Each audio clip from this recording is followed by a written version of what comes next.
Écoute, 1000 fois j'ai eu des doutes, 1000 fois je me suis dit est-ce que j'arrête ou est-ce que je continue, 1000 fois je me suis dit je suis en train de foncer droit dans le mur. Et je pense que le plus important dans la vie c'est surtout de recevoir une bonne éducation plutôt que de recevoir de l'argent. Tu rencontres des politiques, tu rencontres des sénateurs, tu rencontres des députés, des ambassadeurs, des chefs cuisiniers, des sportifs professionnels. Ouais. Et t'es déjà allé très loin. Réellement, je vais te dire très sincèrement, en 2012 j'aurais été incapable d'imaginer une seule seconde ce que c'est devenu aujourd'hui. Ouais. Non mais vraiment, je suis passé d'un extrême à l'autre.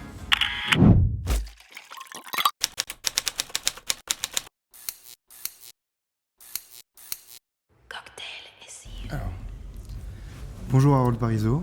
Bonjour Samuel. Ça fait toujours un peu bizarre de se dire bonjour après avoir parlé 10 minutes. Je suis très content de t'avoir sur ce podcast. Tu faisais partie des personnes que je voulais vraiment avoir. Parce que je trouve que tu as un parcours très intéressant et assez atypique, même si tout le monde dit qu'il a un parcours atypique dans le milieu professionnel. Le tien, il est vraiment atypique. Est-ce que tu peux te présenter et nous dire un peu ce que tu fais pour les gens qui ne te connaissent pas ? Avec plaisir Samuel, déjà merci pour l'invitation.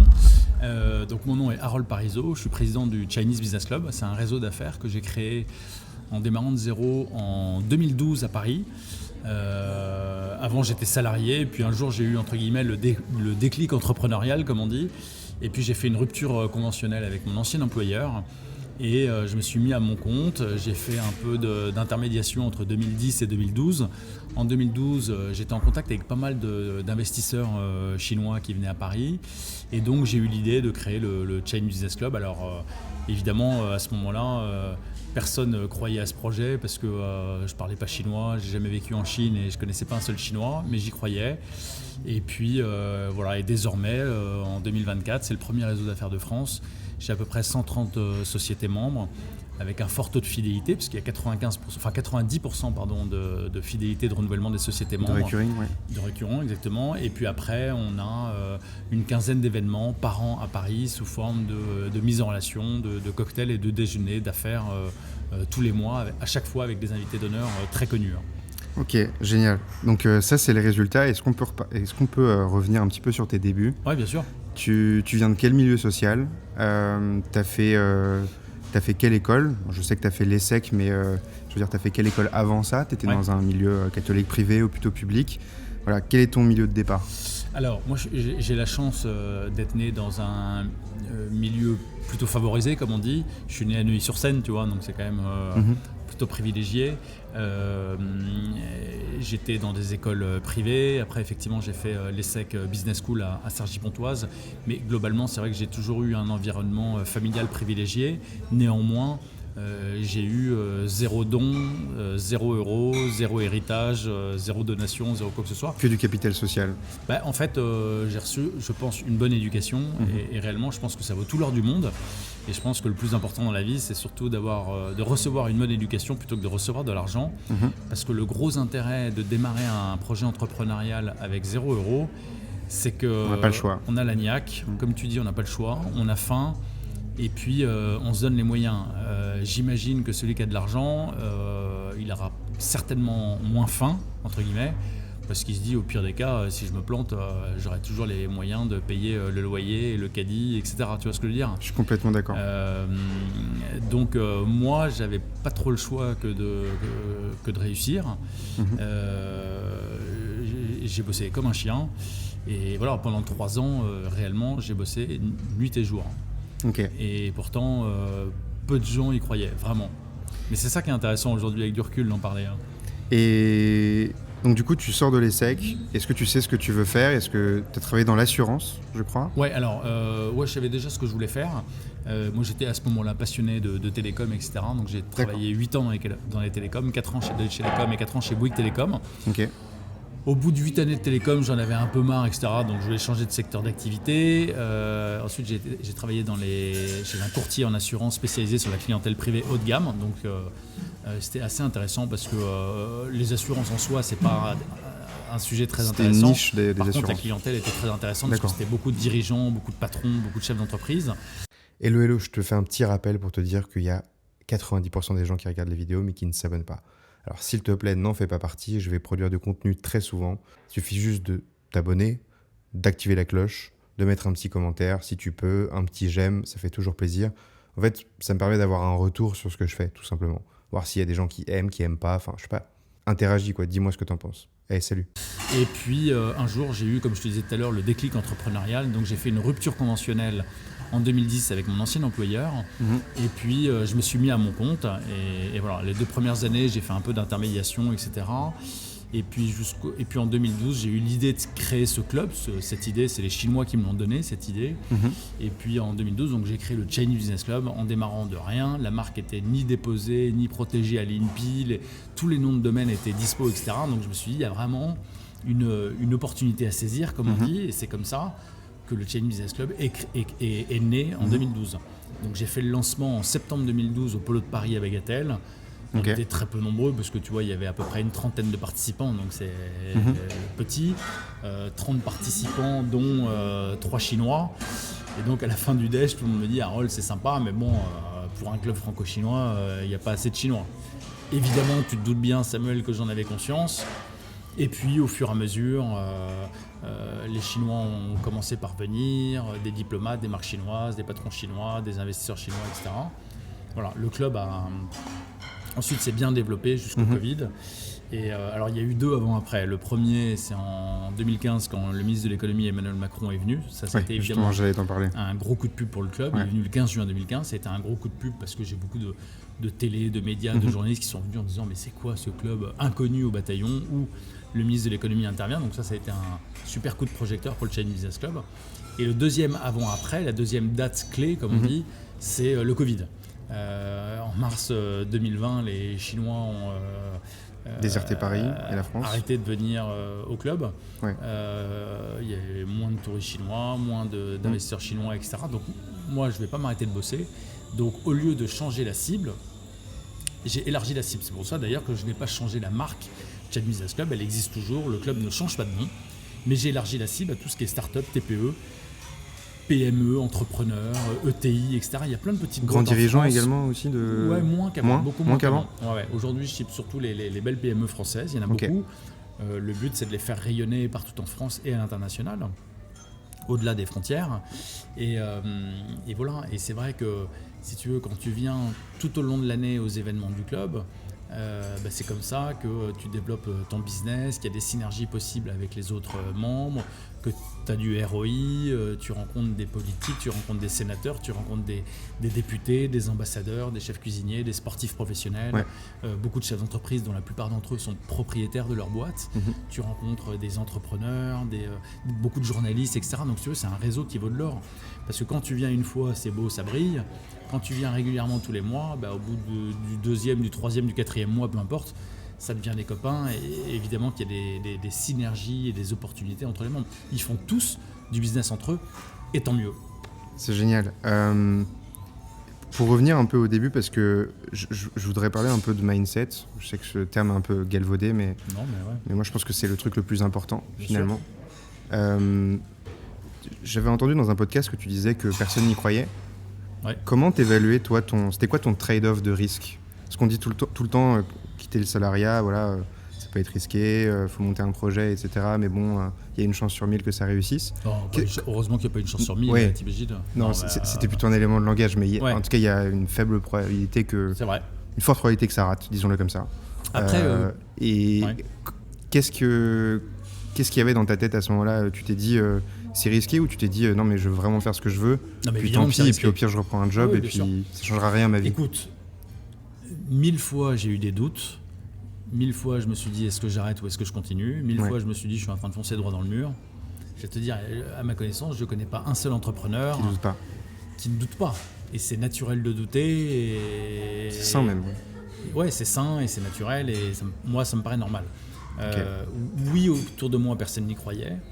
Après, je pars du principe que dans la vie, plus tu bosses, plus tu travailles, plus tu as de chance. Ouais. La chance, elle se provoque. Curieusement, plus tu travailles, plus tu as de chance dans la vie. Moi, ce projet-là, j'y croyais. Même si je te dis, on était peu nombreux à y croire. Et je suis parti d'un constat très simple. Les Chinois sont 1,4 milliard. Ils ont faim, ils bossent, ils gagnent de l'argent. Énormément en plus. Ils bossent beaucoup. C'est vrai, ils bossent beaucoup, t'as raison. Ils ont faim, ils ont envie de gagner de l'argent, ils aiment la France, ils aiment les Français, réellement. Après, ils sont redoutables en business, mais n'empêche qu'ils sont... voilà. Et donc, je me suis dit, mais il n'y a pas meilleure population que la population chinoise pour créer un club d'affaires franco-chinois. Je me suis dit, c'est obligé que ça marche. Et puis, en plus, il y a un intérêt mutuel. C'est-à-dire que quand tu crées un club franco-français, à l'origine, parce que désormais, mon club, il est franco-français à 90%. Mais avant le Covid, il était franco-chinois. Et donc, les Français qui venaient voulaient faire du business avec la Chine, t'imagines, c'est un marché de 1,4 milliard de clients potentiels. Donc, évidemment que tout le monde a envie de bosser avec la Chine. Donc, d'un côté, j'amenais des patrons français qui voulaient vendre en Chine, et inversement, de l'autre côté, je faisais venir des acheteurs chinois, des délégations chinoises, des investisseurs chinois, des touristes chinois, etc. Donc, il y avait un vrai intérêt mutuel à se rencontrer, à faire du business ensemble, à travailler ensemble.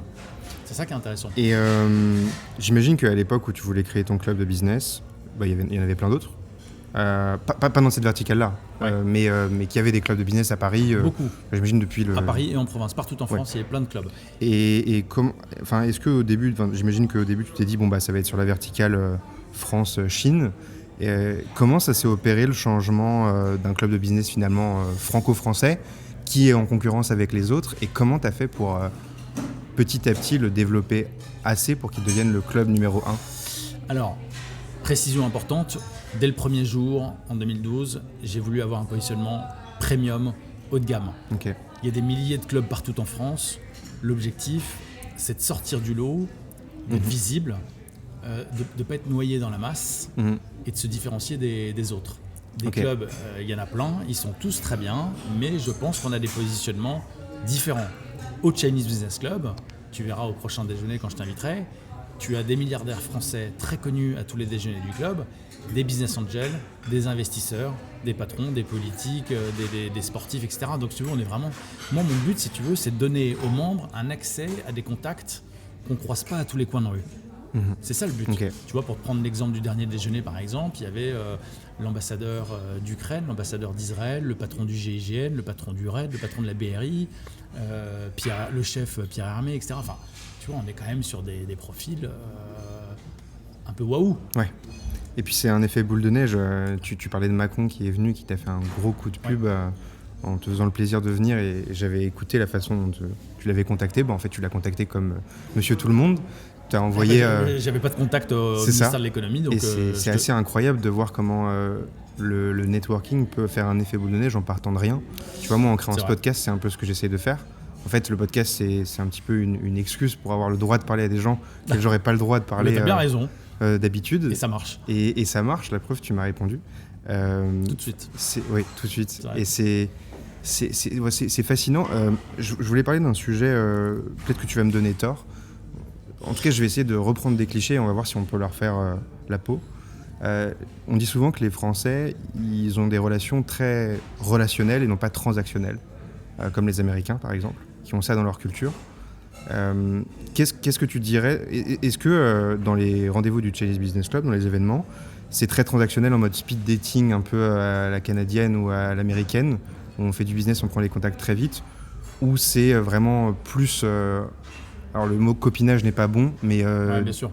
Voilà, est-ce que... Voilà. Alors, je vais te faire une réponse de Normand, c'est un peu les deux, mon capitaine, parce que le but, quand même, c'est de joindre l'utile à l'agréable. Faire du business. Moi, le club, c'est vraiment un club à l'anglo-saxonne. Effectivement, les gens qui viennent sont là pour faire du business.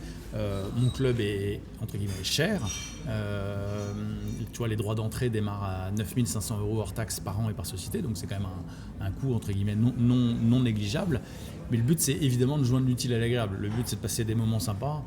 Et en plus de ça, de faire du business. C'est pas l'un ou l'autre, idéalement c'est les deux. Et c'est vrai que à force de se voir et de se revoir tout au long de l'année, évidemment qu'il y a des synergies, ça crée des liens, des affinités. Et aujourd'hui, moi j'ai un paquet de membres qui se voient en dehors des événements du club. Pourtant, il y a une quinzaine d'événements par an à Paris, donc tu vois, c'est quand même un rythme soutenu. Mais malgré ce rythme soutenu, de plus en plus de membres se voient en dehors du club pour le plaisir et pour le business. Donc le but, c'est vraiment une nouvelle fois de joindre l'utile à l'agréable. Ok, super. Y a plusieurs manières de connecter et de faire un réseau. J'ai l'impression que le sport est aussi une grosse, très bonne verticale. J'ai vu récemment quelqu'un sur LinkedIn qui sort d'école de commerce et qui monte un club de networking avec le paddle. Ouais. Moi, je joue au paddle. Je sais pas si tu y as déjà joué, si tu y joues. Mais c'est vrai que c'est à la mode et à peu près tous les CEO de n'importe quelle startup publient sur LinkedIn qu'ils font du paddle. Et donc il s'est dit, il y a une opportunité, je vais le faire. C'est très malin, il a raison. Toi, tu fais des dîners extrêmement des déjeuners extrêmement chiadés dans des lieux magnifiques où j'imagine on mange très bien et voilà, il y a quand même beaucoup de paillettes au sens noble du terme. Est-ce que tu t'es demandé si tu allais développer d'autres verticales, d'autres produits en fait? Parce que tu as ton produit d'abonnement qui est le recurring avec l'abonnement à 9 500 € hors taxe. Tu as les dîners où, si j'ai bien compris, tu ne marches pas dessus ou pas beaucoup dessus. Voilà. En fait, le business model du Chinese Business Club est assez simple. C'est à peu près 130 sociétés qui payent un membership qui démarre à 9 500 € hors taxe par an et par société. Et voilà, mais il n'y a pas d'autres revenus. C'est-à-dire que moi, les boîtes et les chefs d'entreprise qui viennent au club et les entrepreneurs qui viennent au club, ils font plein de business au club, et tant mieux. Le but, c'est de rentabiliser l'adhésion et bien au-delà. Ils font tous du business. J'imagine que s'ils viennent, ils font un trade-off et ils gagnent. De toi à moi, Samuel, l'adhésion, elle est largement rentabilisée, et tant mieux. Mais sauf que moi, derrière, je ne prends aucune commission, aucune rétro-commission. Je ne touche pas d'argent sur le business qui est généré grâce au club. Les gens payent une adhésion pour ça, et voilà. Après... j'ai oublié c'était quoi juste avant? Alors la question c'est, est-ce que tu as pensé à développer d'autres produits hormis les rendez-vous, donc les 15 rendez-vous par an? Pas le temps. Ça fait à peu près un par mois, ok. J'ai pas le temps, t'imagines, le rythme est extrêmement soutenu. Chaque déjeuner, il y a 250 ou 300 couverts. À peine un événement est terminé que j'enchaîne le mois suivant avec un autre événement. C'est comme si, pour prendre un exemple très concret et imagé, c'est comme si j'organisais un mariage tous les mois. Ok. Donc la réponse est non, je n'ai pas le temps de faire autre chose que le Chinese Business Club, et j'ai pas le temps de... Mais après, il y a plein d'initiatives, elles sont toutes très bien. Ouais. Je veux te dire, toutes les initiatives sont bonnes, on a juste des positionnements qui sont différents, mais bien probablement au final complémentaires. Oui. Non, je prenais l'exemple du paddle, pas au sens où toi tu ferais un truc de paddle, mais dans le sens où tu développerais d'autres produits, mais si tu n'as pas le temps. Ça m'amène à une autre question qui est quelle est la journée type d'Harold Parisot? Combien il y a de personnes qui travaillent avec lui? Comment tu fais pour organiser un mariage tous les mois? Alors déjà, moi c'est une passion, tout ça, donc je pense que ça aide à travailler beaucoup et à essayer de bien faire les choses, mais c'est vrai que quand on fait les choses avec passion, on compte pas ses heures, et je te confirme que ça m'arrive très souvent de travailler tard sur mon ordinateur, à la maison, jusqu'à minuit, 1h, 2h du mat. Alors pour répondre à ta question, la journée type, écoute, elle est assez simple. Je me lève vers 8h30, ce qui est assez tard. Vers 9h moins le quart, je suis devant mon ordinateur en pyjama et je travaille. Okay. Je travaille toute la matinée de chez moi. Après, je prends une petite douche, je m'habille. En général, j'ai des déjeuners, des dîners à droite à gauche tous les jours. Et puis, je déjeune avec des membres du club, avec des prospects, avec des contacts professionnels, etc. L'après-midi, j'enchaîne un ou deux rendez-vous. Ensuite, soit je rentre travailler sur mon ordi, soit j'enchaîne un ou deux cocktails. Et puis après, je rentre à la maison, jamais très tard, et je me remets à bosser sur mon ordi assez régulièrement, quand j'ai encore la force. Super. Et tu fais ça tout seul, du coup? Alors oui, c'est là où je voulais en venir. Je n'ai ni employé, ni salarié, ni assistant, ni stagiaire, ni apprenti. J'ai même pas de bureau. Je travaille de chez moi. J'habite à Levallois. Je travaille de la maison, et après c'est vrai que j'essaie de réduire les charges au maximum. Et tu vois, par exemple, pendant le Covid, j'étais bien content de ne pas payer de bureau inutilement, par exemple. Mais bon, moi je te dis, je travaille de chez moi depuis 2010, donc j'ai jamais eu de bureau. Voilà. Après, j'ai pas mal de membres hôteliers au Chinese Business Club, comme le patron. Alors aujourd'hui, on est à l'hôtel de Crillon, Rosewood, place de la Concorde. Le patron du Crillon est membre du club, le patron du Phuket est membre de mon club, le patron du Shangri-La, le patron du Peninsula, le patron du Royal Monceau, le patron du Brac, le patron du Café de la Paix, etc. Ils sont tous membres du club, et d'ailleurs ils viennent à tous les déjeuners du club. C'est génial. Voilà. Donc par exemple ici au Crillon, on n'a pas la place de faire un grand déjeuner pour 300 couverts, mais par contre on fait souvent des petits cocktails en petit comité pour les membres du club, entre autres ici au Crillon, au Brac, au Phuket, etc. Ok. J'avais une autre question à te poser, plus sur l'adéquation entre qui on est et ce qu'on monte comme business. Ouais. Moi j'ai évidemment envie de monter un business, j'ai déjà essayé plusieurs trucs, certains n'ont pas marché, Mais c'est bizarre, à chaque fois que ça marche pas... Bravo d'essayer, en tout cas, c'est top. Ouais, à chaque fois que ça marche pas, c'est un peu la fin du monde, mais l'envie de faire quelque chose d'autre, mais en me disant que ça va marcher à 100%, le plus important, Samuel, c'est l'envie, et déjà... Rien que le fait que tu aies envie, c'est déjà une vraie force. Ouais. Parce que malheureusement, autour de nous, il y a beaucoup de gens qui n'ont même pas envie. Ouais. Donc là, je vois pas comment c'est possible de ne pas avoir envie. C'est impossible. Mais... Donc là, toi, au moins, tu as la chance d'avoir envie. Ouais. Donc ça vaut tout l'or du monde.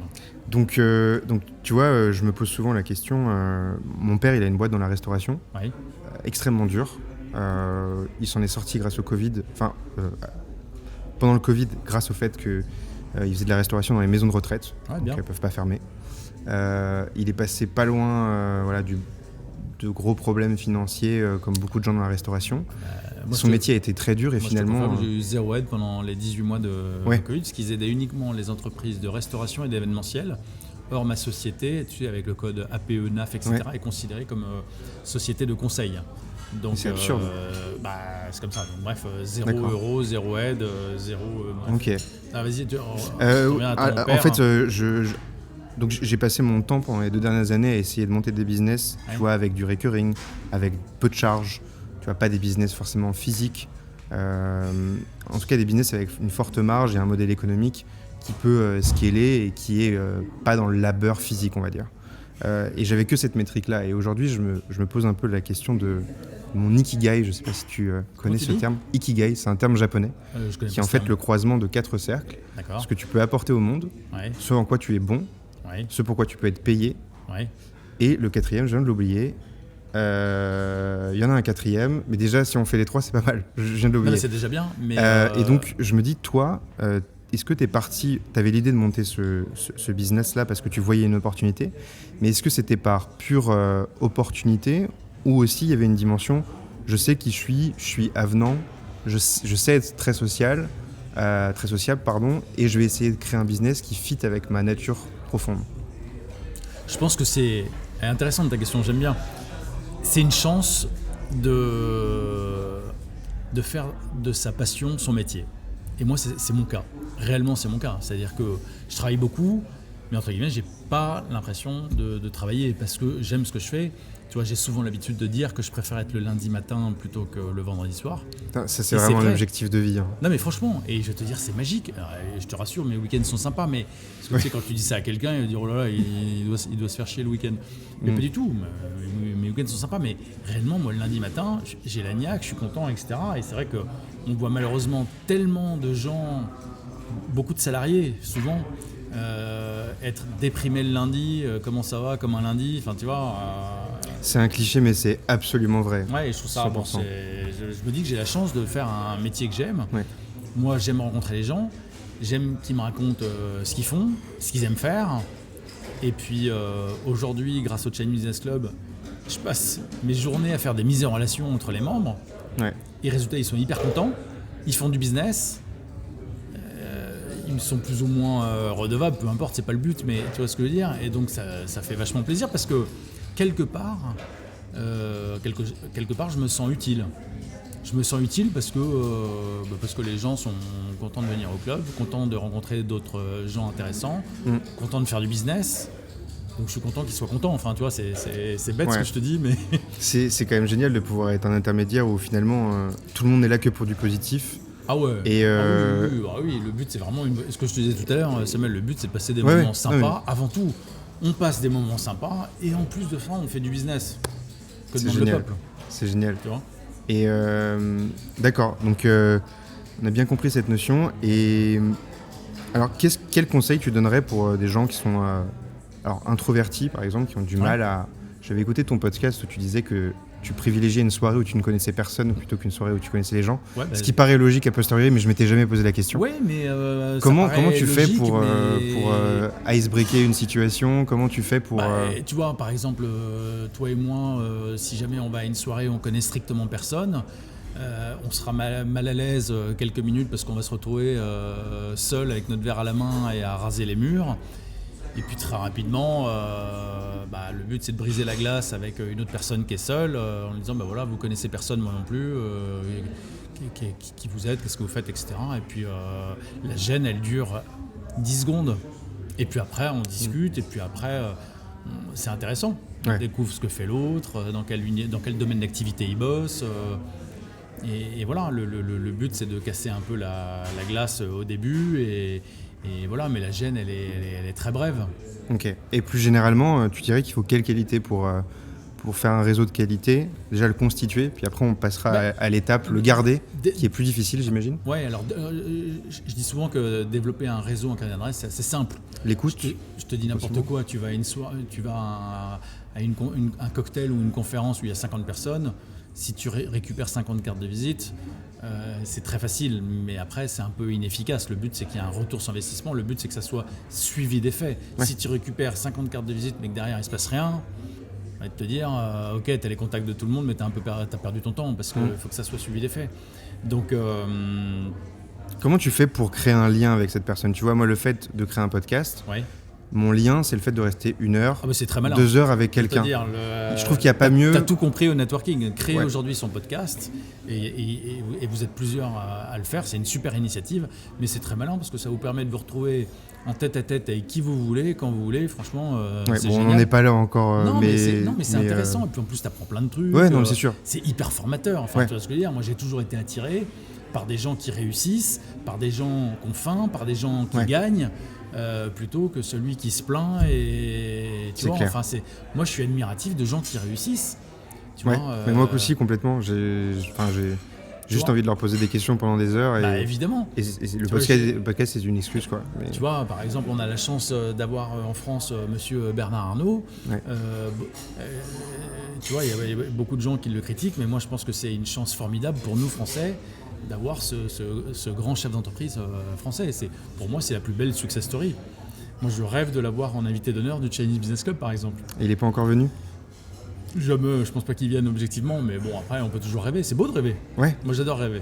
Bah, t'as commencé ton business avec un rêve et finalement, je sais pas à quel pourcentage t'es de réussite. J'imagine que la jauge n'est jamais finie, mais t'es déjà allé très loin. Réellement, donc, je vais te dire très sincèrement, en 2012, j'aurais été incapable d'imaginer une seule seconde ce que c'est devenu aujourd'hui.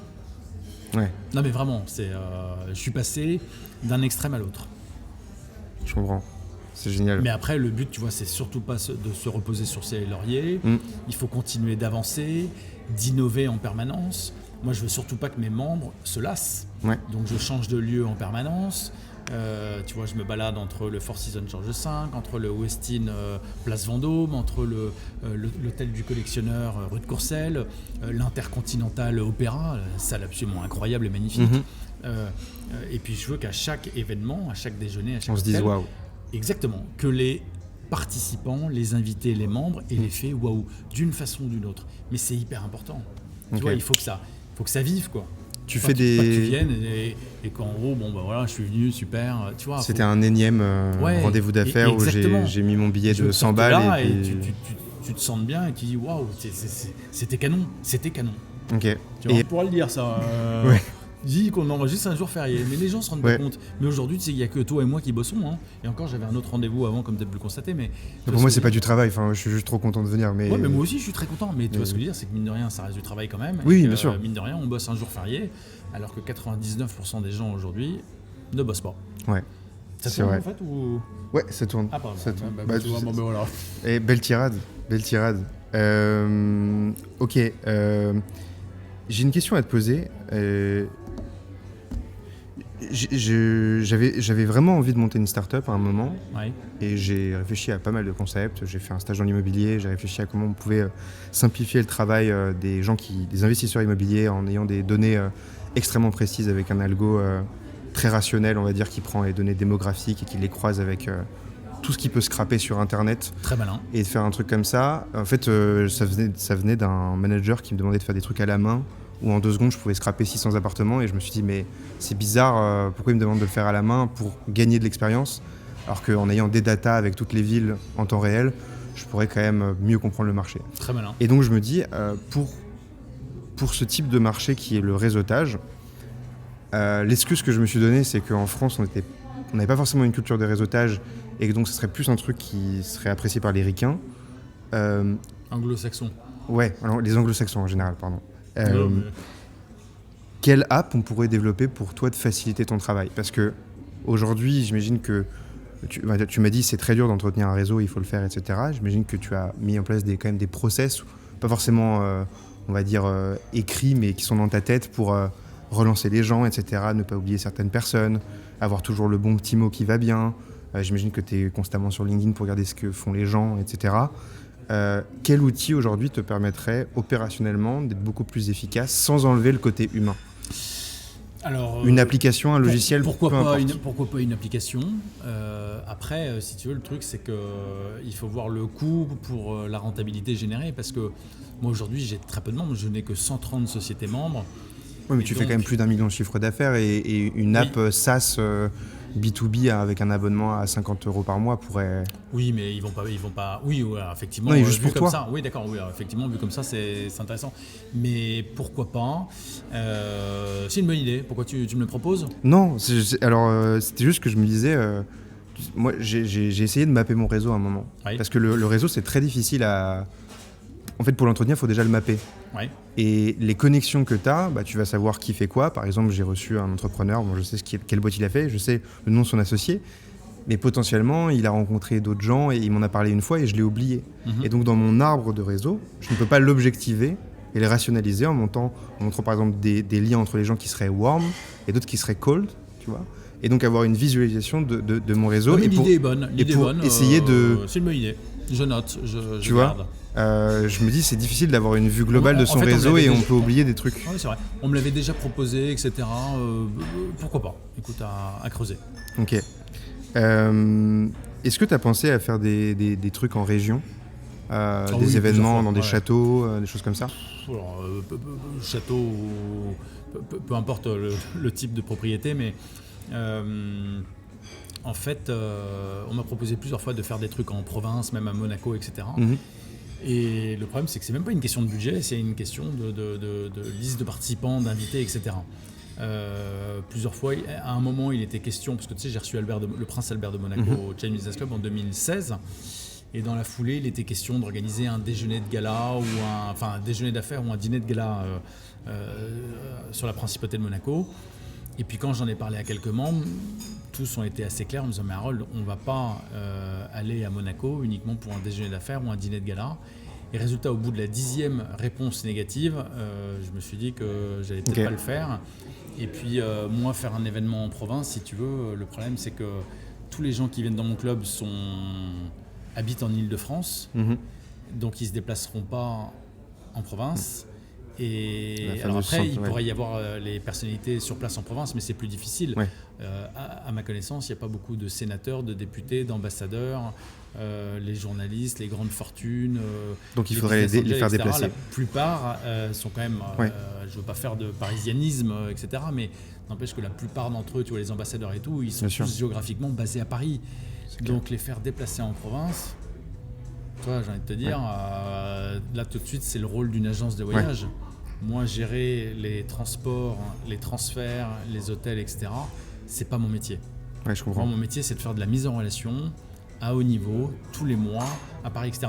Inversement, j'ai beaucoup de gens qui sont géographiquement basés en province, qui viennent à Paris pour les occasions, pour les déjeuners du club. J'en ai même qui viennent de Londres, de Luxembourg, de Genève, de Monaco, etc. Donc moi, aujourd'hui, j'ai des sociétés qui sont basées à l'international, enfin Europe. Et non, maintenant, j'en ai même à Dubaï. Et aujourd'hui, j'ai des sociétés qui sont en province et à l'international, qui viennent à Paris tous les mois pour les déjeuners du Chinese Business Club. Et je pense que c'est plus simple comme ça. Ouais.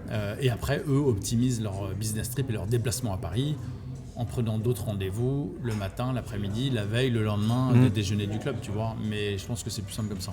Ouais, effectivement, tout se passe à Paris et quand on commence à bosser... Non, mais il ne faut pas dire que tout se passe à Paris parce que c'est pas sympa.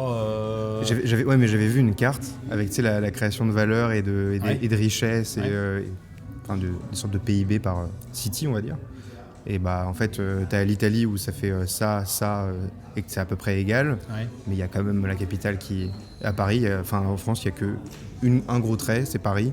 Et les autres, c'est minime, tu vois. Je ne connaissais pas ces chiffres. Et ça montre bien que... Il y a quand même à Paris... Ce que tu décris. Après, à Paris, il y a quand même la plupart des milliardaires français, à ma connaissance, habitent Paris. Alors, ils ne sont pas tous à Paris, mais enfin, Paris, Île-de-France. Oui. Tu vois, mais ils sont plus en région parisienne. C'est vrai pour les politiques, c'est vrai pour les ministres, c'est vrai. Oui, non, tous c'est ces ça. gens-là sont géographiquement à Paris. Donc, moi, je fais au plus pratique. Et puis même, vu que tu as une offre très premium, effectivement, tu me dis que ça serait le taf d'une agence de voyage, mais en fait, ça serait beaucoup plus cher. Et puis, il faudrait que tu tiennes tes marges, parce que si tu veux un service premium pour déplacer les gens, c'est énormément de problèmes. Gérer les transports, et celui qui va être en éco, l'autre qui va être en business, c'est ingérable. Moi, c'est pas mon métier, ça. Après, les sociétés, les boîtes, les PME, etc., qui sont géographiquement basés en province sont évidemment les bienvenus au Chain Business Club. Il y en a déjà pas mal qui sont membres. Il y en a qui viennent de Grenoble, il y en a qui viennent de Lyon, il y en a qui viennent de Bordeaux, il y en a qui viennent de Marseille, Lille. Welcome, bienvenue au Chain Business Club. Voilà, surtout que réellement maintenant, avec le TGV, c'est pas très compliqué quand il n'y a pas grève. C'est sûr, c'est sûr. T'as construit un asset qui est indestructible, qui est le réseau. Si demain, là, tu n'avais plus de boîte, imaginons que tout se crache, évidemment, je te le souhaite pas du tout. Sans pas tes questions. Mais non, mais c'est plus pour se rendre compte de la puissance de ce que tu pourrais avoir bâti comme réseau. Si demain, ça marchait plus et que tu avais ce réseau-là, à quel point tu dirais que ça t'aiderait versus quelqu'un qui repart de zéro et qui a par exemple monté une boîte, qui a fait son réseau dans ce... Mais toi, tu peux commencer plein de choses dans plein de domaines différents, tu peux être apporteur d'affaires pour quiconque. Mais évidemment, l'intérêt d'avoir un bon réseau et un bon canal, c'est un gros gain de temps. Ouais. On dit souvent que le temps, c'est de l'argent, c'est vrai. Quand tu connais du monde, au moins tu perds pas de temps, tu vas direct à l'essentiel. Je suis en contact avec que des décideurs. C'est oui ou c'est non, mais au moins tu perds pas de temps. Non, le réseau... ça vaut de l'or. Le réseau, c'est un accélérateur de business. Donc aujourd'hui, j'ai le club. Si jamais, pour X raisons, comme tu dis, j'avais plus ce club, globalement, mon carnet d'adresse serait toujours là, si tu veux. Donc, j'avais vu, en fait, je te pose la question parce que j'avais vu une vidéo YouTube où quelqu'un posait des questions à un milliardaire et il lui disait, si demain vous perdez tout, mais vraiment tout, qu'est-ce que vous faites comme taf ? Comment vous mangez ? Et il avait répondu apporteur d'affaires. Et en fait, j'ai l'impression que c'est le truc le plus... Alors moi, je suis pas milliardaire. Hein, non. Non, je sais. Mais je veux dire, le réseau permet de... ça aide beaucoup. D'un coup rebondir. Et... Ouais, voilà. Après, ça aide beaucoup, c'est intéressant, tu rencontres plein de monde. Enfin, tu vois, c'est... Une fois de plus, c'est du plaisir, tout ça. Donc... Tant mieux, ça marche, c'est un super business model, en plus c'est du récurrent annuel, tu vois ce que je veux dire, il y a une vraie pérennité. Tu vois, on parlait tout à l'heure de l'immobilier, c'est quand même beaucoup de one shot. Oui, bien sûr. Un client qui achète un bien immobilier, il ne va pas revenir l'année prochaine pour acheter un autre appartement. Pour prendre l'exemple de l'immobilier résidentiel, tu vois ce que je veux dire, tu n'as aucune récurrence dans l'immobilier résidentiel. C'est sûr. Là, le business model est intéressant parce que c'est du récurrent annuel, un peu comme les assurances. Les assurances, tous les ans, tu renouvelles si tu es content et que tout se passe bien. Ouais, non, c'est clair. Justement, tu dis que tu as 130 membres, c'est du recurring, donc c'est cool. On pourrait se dire, il m'en faut 500. Mais je peux pas. Non, justement, c'est là ma question. Ouais, à quelle limite tu te poses ? Le problème de mon business model, qui est très intéressant et très rentable, mais néanmoins, il y a un problème, c'est que c'est complètement plafonné. Contrairement à un entrepreneur qui lance une application qui potentiellement est téléchargeable des millions de fois, moi, je ne peux pas avoir des millions de sociétés membres. Ouais. Aujourd'hui, comme tu l'as dit si bien, j'en ai 130. Demain, je peux en avoir 140. Après-demain, 150. De toi, moi, je peux difficilement aller plus loin parce que sinon, après, il y aura trop de monde. Tu vois, moi aujourd'hui, j'ai plutôt tendance, non pas à augmenter le nombre de sociétés membres, j'ai plutôt tendance à augmenter le revenu par membre. C'est-à-dire qu'aujourd'hui, j'ai des adhésions à 9 500 € hors taxes par an et par société. Donc ça, c'est les adhésions corporate classiques avec un emplacement libre à tous les déjeuners. Okay. Aujourd'hui, j'essaye plutôt de mettre en avant des partenariats qui sont beaucoup plus chers, qui démarrent à 25 000 € hors taxes par société. Donc tu vois, c'est quand même un coût significatif.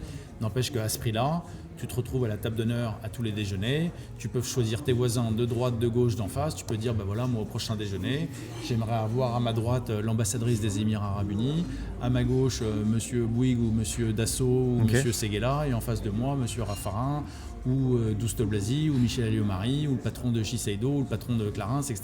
Moi, j'ai tout intérêt à faire en sorte que toute l'année, mes partenaires qui payent plus cher soient contents de leur remplacement à la table d'honneur pour qu'à la fin de l'année, ils fassent partie des 90% des sociétés membres qui renouvellent, qui restent.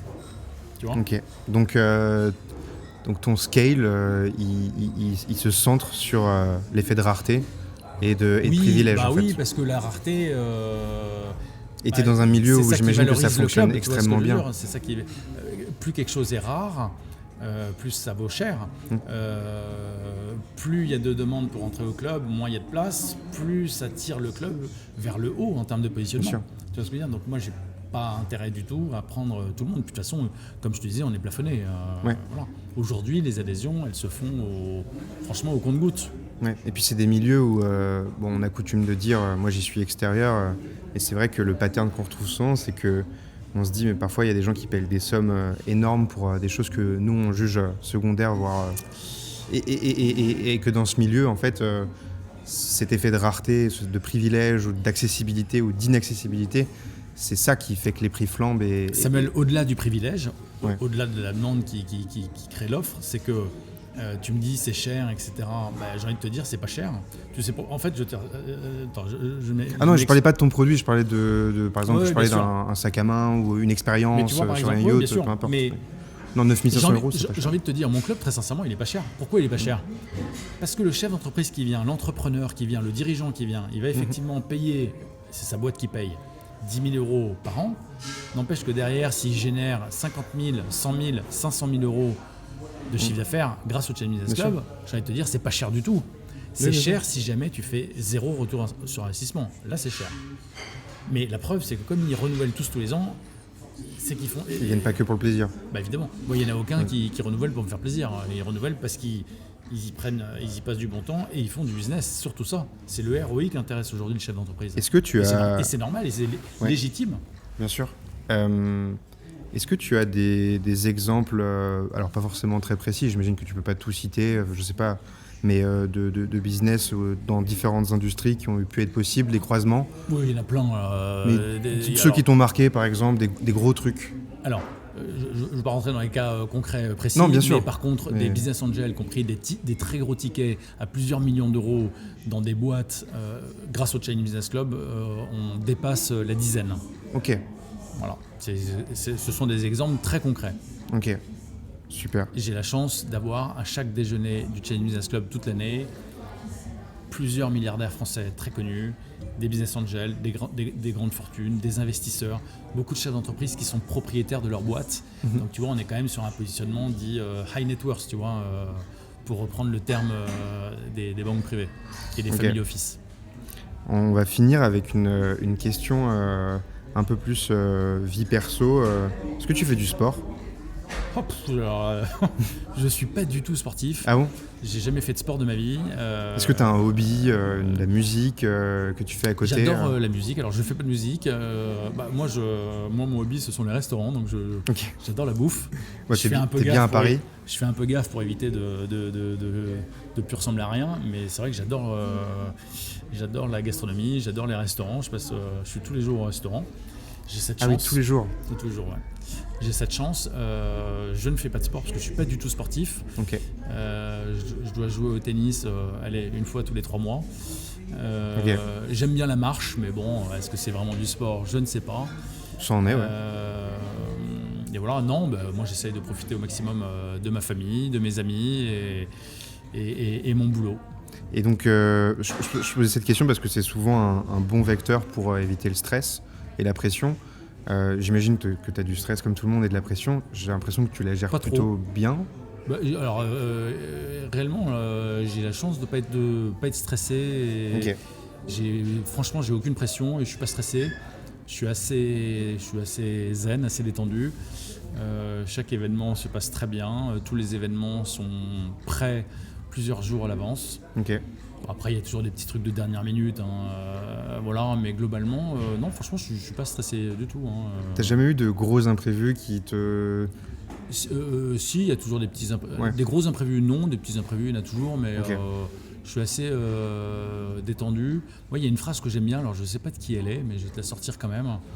C'est une phrase que j'aime bien, tu vois, quand il peut y avoir des petits moments un peu durs ou je sais pas quoi, c'est quoi qu'il arrive, un jour ou l'autre, c'est du passé.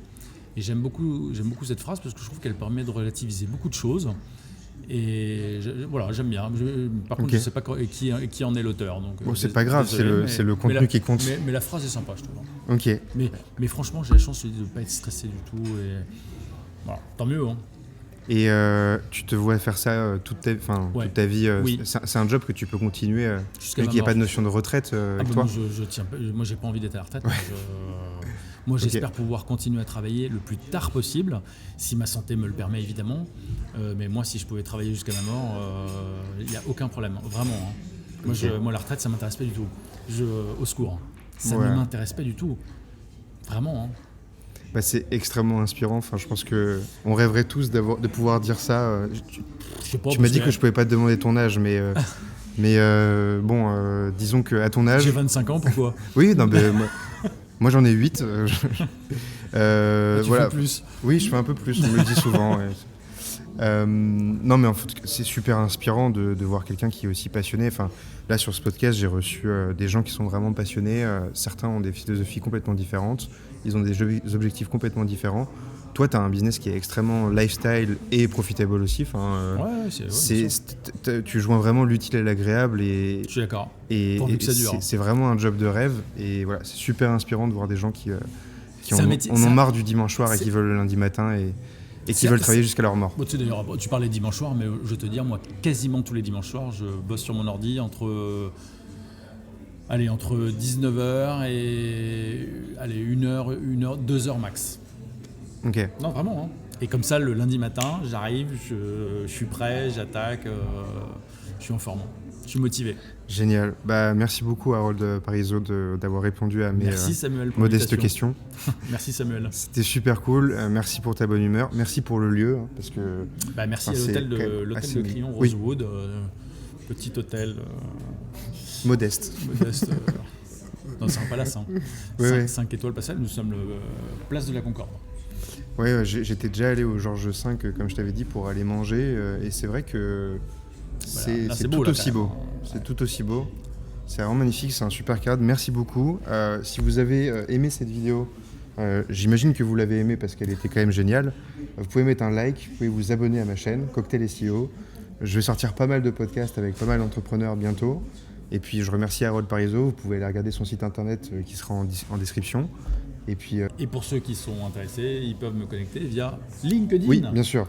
Le LinkedIn sera aussi dans la description, évidemment. Merci. Salut.